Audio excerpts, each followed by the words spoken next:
Deus ajuda a criatura por meio de outra criatura.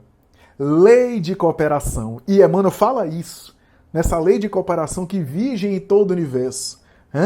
Do ponto de vista espiritual, há espíritos na vanguarda de nós, nos auxiliando lá na frente. Avançaram, alguns que pertenceram ao nosso grupo familiar espiritual e avançou, estão nos esperando e nos ajudam. E nós, ao mesmo tempo que somos ajudados por aqueles que estão na vanguarda, contribuímos com alguns outros que estão na retaguarda. E assim ao infinito. Ao infinito.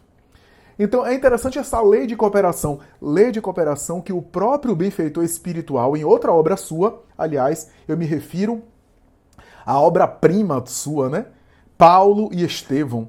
A obra Paulo e Estevão, o prefácio de Paulo e Estevão, Emmanuel descreve a tarefa de Estevão junto a Saulo de Tarso, mais tarde o apóstolo Paulo, e vai dizer que muitos cristãos daquela época, inclusive apóstolos, achavam que Paulo, o apóstolo, quando estava já inspirado na missão dele,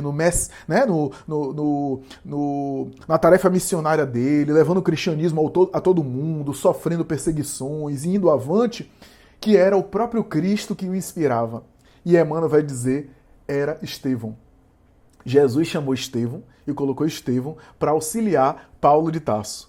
O primeiro mártir do cristianismo primitivo, que foi assassinado pela impiedade do outro, e o primeiro perseguidor do cristianismo primitivo se torna agora o apóstolo, que é auxiliado pela sua antiga vítima, que no mundo espiritual assessora ele. E Emmanuel vai dizer que o que a tradição cristã, de maneira geral, não sabe é que sem Estevão, seja no plano físico, seja depois de desencarnado, sem Estevão, não haveria Paulo de Tarso. Ele escreve com essas linhas, com essas palavras. Se não fosse Estevão, não haveria Paulo de Tarso. E aí Emmanuel diz assim, de maneira muito bonita, né? Eu estou citando aqui de memória, talvez não esteja sendo fiel totalmente ao texto, mas fiel à letra, né? Mas a essência eu estou sendo fiel. Ele diz assim, porque a lei de cooperação é uma linguagem que permeia todo o universo. Porque sem cooperação não existe amor. E o amor é a própria linguagem de Deus.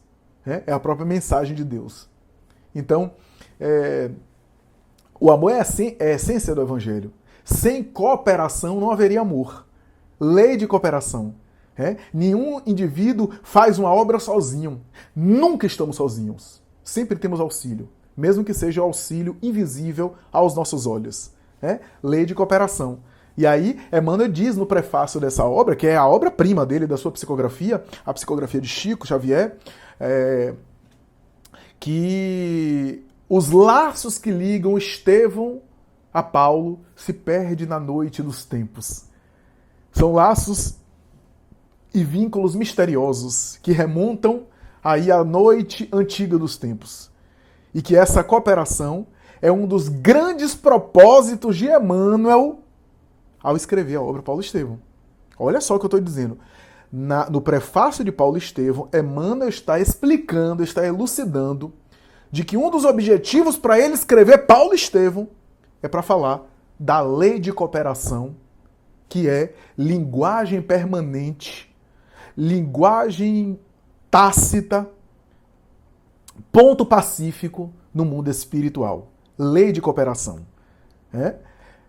O Marte, que sofreu o martírio diante de Saulo, ainda ignorante, mais tarde no mundo espiritual vai ajudar esse mesmo Saulo, transformando-se em o apóstolo Paulo e vai ajudá-lo na tarefa.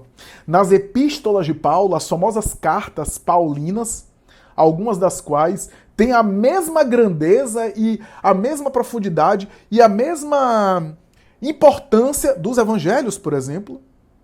Estevão é quem estava por detrás assessorando Paulo. E claro, Jesus estava por detrás assessorando Estevão.